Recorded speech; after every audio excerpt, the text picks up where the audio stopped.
الله الرحمن الرحيم، والصلاة والسلام على سيدنا محمد وعلى آله الطيبين الطاهرين.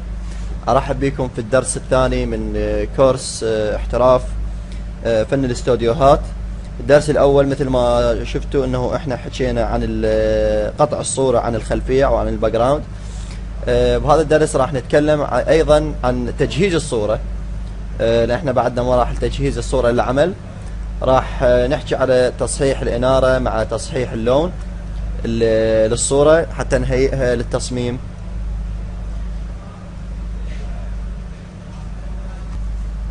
بعدنا احنا قلنا مثل ما قلنا بمراحل تجهيز الصورة للتصميم. مثل ما تلاحظون انه الصورة بها نوع من الظلام، بها خطأ باللون اللي قلناه بالبداية، انه اللون الاصفر مع اللون الاحمر. لو تلاحظون ببعض الاماكن اكو لون اصفر ولون احمر هو اللي طاغي على الصورة. طبعا هاي الصورة مصورة داخل استوديو، اما باقي الصور فتكون بها نوع من الاصفر الزايد يعني والاحمر الزايد، لان ماخوذه بمكان غير خاص للتصوير. فشلون راح نعالج هاي الصورة؟ بالبداية احنا تعلمنا قطع الصورة، راح نتعلمها مرة ثانية بطريقة اخرى بأداة الماجيك تول. خلونا اول مرة نختار الليفلز، كنترول زائد حرف ال، مثل ما قلنا كنترول زائد حرف ال، نعلي الليفلز شوية، نعطي بياض لمحيط الصورة، ثم بنفس الأداة ونتأكد مفعلين الأمر هذا، لأن نفس العملية إذا ما أشرنا هذا الأمر راح من نسوي تحديد هنا ونريد نعمل تحديد آخر يختفي الأول. فخلونا نفعل هذا الأمر، فراح يظهر عندنا التحديد بهذا الشكل. طيب الآن صار عندنا خطأ بالتحديد. هذا اللون الموجود على قميص الطفل نفس لون الباك جراوند وهنا مقارب، فصار التحديد عبر على الملابس. كيف راح اتخلص من عنده؟ طريقة سهلة، ارجع على أداة القص واضغط الت. لو تلاحظون الموجب تحول الى سالب، اضغط الت ثم ابدا بالقص. مجرد انه اشر اول بوينت للقص اعوف الالت ما اتركه، اصعد سبيس واصعد ثم اضغط الت مرة اخرى واجي على الحافات ارجع ديليت لان صار خطأ، اكمل القطع بهذا الشكل حتى اداخل القطع كله مع بعضه، ثم بدون ما ادوس الالت عندنا هنا بعض الزوائد راح نشيلها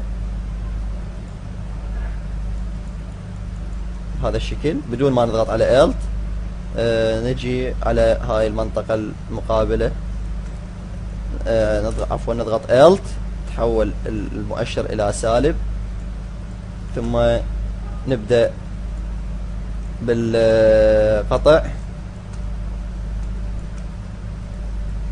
بهذا الشكل، ثم نرجع للمكان الاول. نجي على هاي المنطقة ايضا راح طبعا حكيناها بالدرس الاول، قلنا لتقريب والتبعيد على الصورة. لو حابين نقرب الصورة نضغط كنترول زائد السبيس او المسطرة بالكيبورد، واذا حابين نطلع زوم نسوي زوم اوت. عفوا ما ضغطت هنا الالت، نضغط الالت. اذا حابين نطلع زوم من الصورة انه لازم نضغط الت زائد مسطرة. هسه كملنا القط، راح نضيف هذا يكون 1.5، محررين اللاير احنا، اقول له ديليت. قطعنا الصورة، بقى عندنا شيء بسيط، عفوا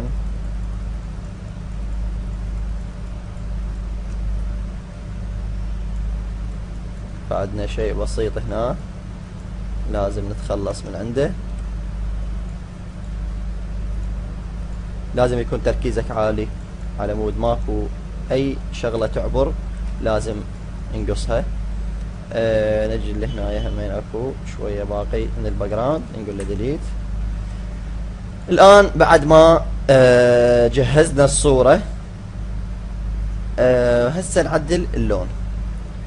اللون يهم يعتمد مثل ما قلنا بالاول، يعتمد على فكرك وعلى استلهامك. هنا شلون تستلهم خيال صورة انت تريد تسويها. تجي تسويها الوان طاغيه، تجي تسويها الوان طبيعيه. فاحنا جاي نشتغل فن الاستوديوهات هو يعتمد على الالوان الطبيعيه، فراح ندوس كنترول زائد حرف بي، كنترول زائد حرف بي، هاي من قائمه ايمج اد ادجستمنت اللي هو الكولر بانل، ميزان الالوان. راح نضغط كنترول زائد حرف بي، وراح نقلل الاصفر قليل جدا والاحمر ايضا شوي، نرفع الاصفر، الاحمر نرجعه شويه بهذا الشكل. حصلنا على الصورة. طبعا اللي جاي تلاحظون هو فرق بسيط جدا، لكن هذا بالطبع راح يبين عندنا اكثر واكثر. بعد ما قطعنا الخلفية، بعد ما قطعنا الخلفية لو تلاحظون رأس الطفل، رأس الطفل ما معقول انه يسوي صورة، يمكن صورة لازم تكون بهذا الشكل. طيب وهذا القطع شلون؟ شنو الحل؟ حل بسيط، انه راح تجي زوم زوم، وراح نختار اداة القص ونرسم شكل رأس، تكملة الرأس مال الطفل بهذا الشكل، عفوا يعني كشي تقريبي بهذا الشكل. بعدين اقول له فذر مثلا 2، واختار اداة الختم، وطبعا انا دست حرف اس بالكيبورد اختصار الاداة. ارفع القيم اخليها 100، واجي اختار برش ناعم واعلي السايز، وابدي ارسم هاي المنطقة بس على كيف واحد يرسمها لان خاف تتشوه.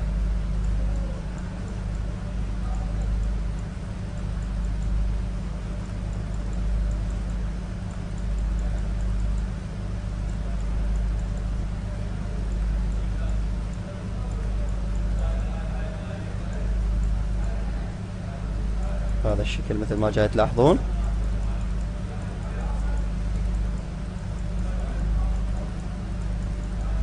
بعدها نسوي بعض التحسينات، بعد ما كملنا نخفي التحديد كنترول زائد حرف دي، نسوي بعض التحسينات على الصورة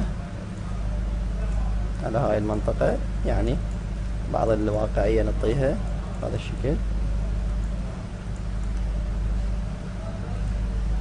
ناخذ من هاي المنطقة لهنا على هاي المنطقة الى ان نوصل الى نتيجة يعني تكون نوعا ما مرضية. بعدها نبدي نحدد منطقة جديدة حتى يكون عندنا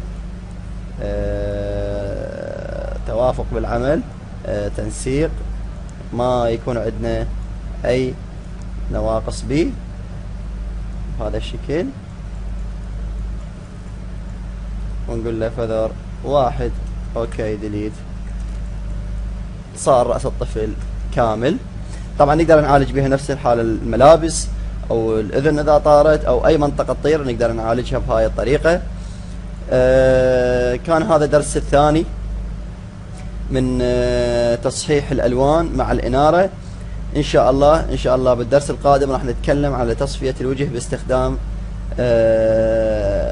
اداة الكولن ستامب تول. ان شاء الله بالدرس القادم راح نتكلم عن هذه الاداة. شكرا لكم، كان معاكم اخوكم المصمم محمد عبد الستار.